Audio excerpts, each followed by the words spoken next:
the conversation is changing in regards to BDS, boycott, divestment, sanctions movement in America, partially because of progressive Muslims like Rashida Tlaib and Ilhan Omar. Palestinians don't have to be saints in order to deserve the basic rights that all of us take for granted, right? Miftah has said things that I disagree with. They made an anti-Semitic statement that they apologized for. The point is, when you go there, I say this as an American Jew. My children go to Jewish day school. I lead services in an Orthodox synagogue. Judaism is the center of my life. The first time I went to spend time with Palestinians in the West Bank, it was a shattering experience. The only thing I could imagine would be similar for American would be going to visit the Jim Crow South.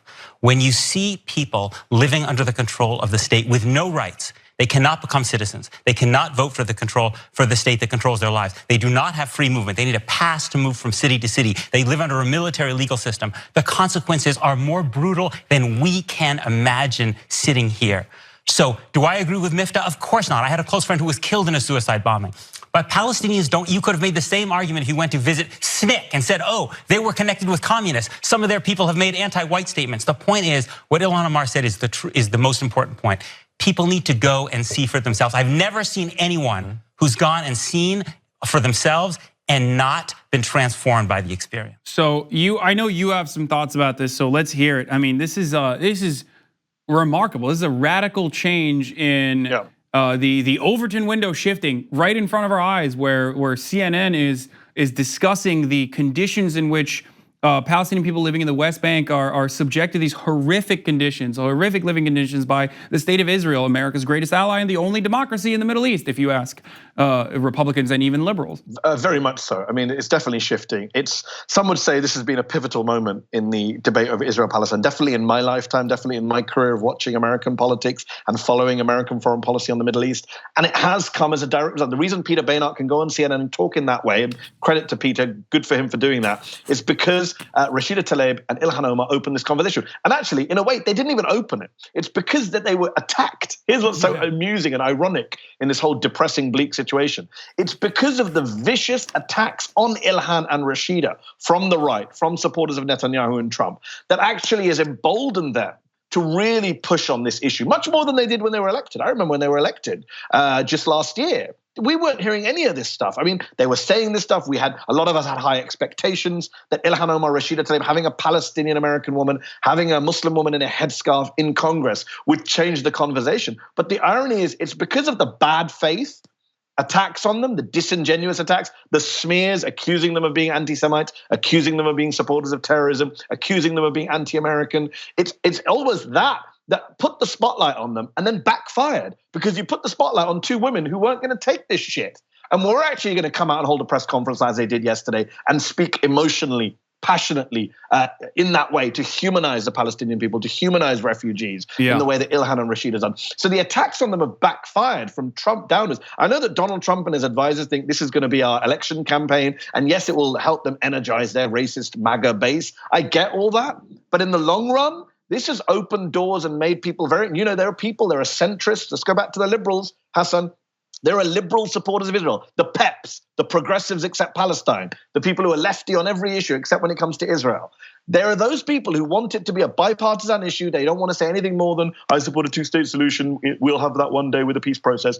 And they don't want to have this uncomfortable conversation about occupation, about boycotts, about the dehumanization of Palestinian people, both in the Middle East and here in the United States. And these guys, these two women, by doing this, have totally transformed the conversation. And I'm not sure that liberal supporters of Israel can put the genie back in the bottle now. Yeah, speaking of which, by the way, speaking of like anti-Semitism coming from the right that often falls on deaf ears by those people like Ben Shapiro, who constantly claim that like everyone's being anti-Semitic. Yeah, Trump is a gigantic anti-Semite. Recently, while we were having this conversation, a few minutes before we went live, Trump said on Omar and Tlaib, any Jewish people that vote for a Democrat, I think that either shows a total lack of knowledge or great disloyalty. So 75% of American Jews who vote Democrat are either ignorant and or disloyal, which is that is anti-Semitism. That is anti-Semitism, indeed. Yeah, Ben Shapiro's done this too. You mentioned Shapiro. He said the similar things. Yeah, if you're not a real Jew, if you're a liberal or a leftist.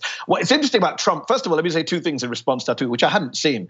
The two things I would say is, number one, with Trump, it's always projection, right? Whenever he says something, it's really related to him. Yeah. So when he says, oh, if you're anti-Semitic, voting for Democrat, actually it's the exact reverse. You would argue anyone who votes for Donald Trump and the Republican Party in this age of white nationalism, in an age where people are going into synagogues and shooting them, and we now have Republican talking points leaked to the press, which show that they're told not to talk about white nationalism at all and just talk about the left, basically endangering Jews in synagogues across the United States. Yeah, why would you vote for that party when you have people like Steve Scalise who says I'm David Duke without the baggage? When you have people like Kevin McCarthy who says Jewish billionaires are trying to buy the Democratic elections?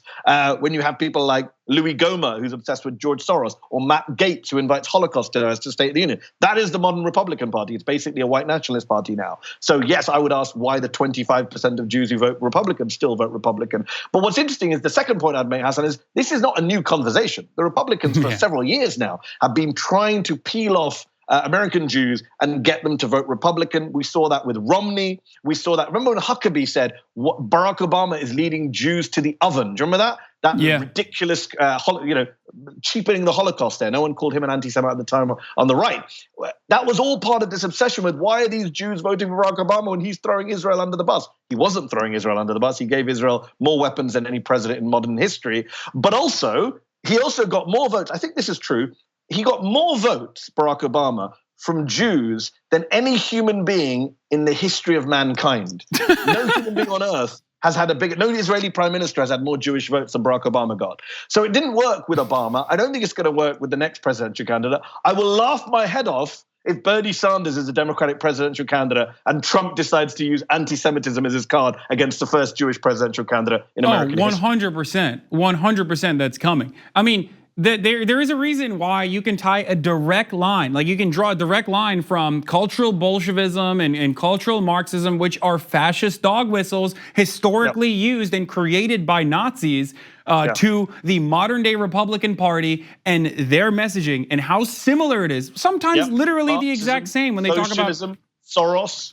Yeah, George Soros. It's like immigration is a Jewish conspiracy to destroy like Western civilization or destroy like white heteromasculinity or heteronormativity in this country. Like these are Nazi ideals, and it's brought up to the mainstream. And a lot of people benefit from, like a lot of white nationalists and Nazis benefit from the white supremacy that is a part of our institutions, that has historically been a part of our institutions, and the white nativist messaging that you hear from our institutions right now, whether it be media or literal politicians. But what's so interesting about Trump and Netanyahu is that they've done so much to mainstream white supremacy and are so unapologetic about it that in fact they've pushed probably more American Jews away from the Republican Party, and they've pushed more Americans in general away from Israel. So I said this the other night when I think I was on MSNBC, and I made this point. I said Trump and Netanyahu are the greatest recruiting sergeants for BDS and the boycott movement. That's the great irony. By making Israel a partisan, not a bipartisan issue, by being so nakedly colonial and racist in their approach to the Palestinians and the entire Middle East, it basically, the cover's off. And it forces those liberals who head behind this whole two-state solution, which is no longer on the cards, to really come out and say, well, where do you stand on Palestinian human rights? Why are you opposing Trumpian racism at home, but okay with Netanyahu in racism abroad? Yeah, no, that's always been a remarkable dichotomy where it's like, but it happens. It happens with neoliberal justifications of the exploitation of the global poor as well. If it's exploitation abroad, then liberals who normally would be like, what are we doing about the American working class? Like, what about the white working class? Will quite frequently engage in practices that directly justify the wholesale exploitation of the global poor, and that's fine because it's abroad. It's liberation for me, but not for thee. Kind of similar to how traditional conservatives, right, or tradcast, traditional Catholics, and like a lot of these right-wing nationalists or these right-wing radicals who want traditionalist values for the white people that they consider to be a part of their in-group, but then will turn around and use that traditionalism to attack Muslims and say, well, they're just not integrating. They're just not integrating fast enough into our culture. Exactly. It's like, what do you mean? Ilhan Omar is like defending trans rights. when the Republican administration is doing everything they can to attack trans people to make their lives much worse in this country, whether it be like the trans military ban or like fighting against the Obama era rules that allowed trans people to seek shelter in homeless shelters, like undoing that rule, or allowing medical professionals on religious reasons to stop treating trans individuals or members of the LGBT community. These are all right-wing ideas, and ironically, they are similar to the fundamentalist right-wing conservative Muslims, which a lot of liberals try to paint the entirety of the Muslim religion, entirety of Islam, and followers of Islam as. So, you know, it's a weird situation. I agree with you. Anyway, look, I want to keep going. If you want to keep talking about this, we can. But it is 1:37, and I know you got to leave soon. I got to go, unfortunately, but I will come back, I promise. All right, perfect. Well, thank you so much for coming. Where can we find you, Mehdi Hasan? Thank you so much for coming, but just give us your quick shout out. I'm at The Intercept, I'm at Al Jazeera English, and I'm on Twitter at Mehdi Hasan if you want to come have a row. All right. Thank you so much. Thanks, Hasan. Thanks for watching this free clip of the Young Turks. Don't forget to become a TYT member today. For more exclusive content, join now at tyt.com/join.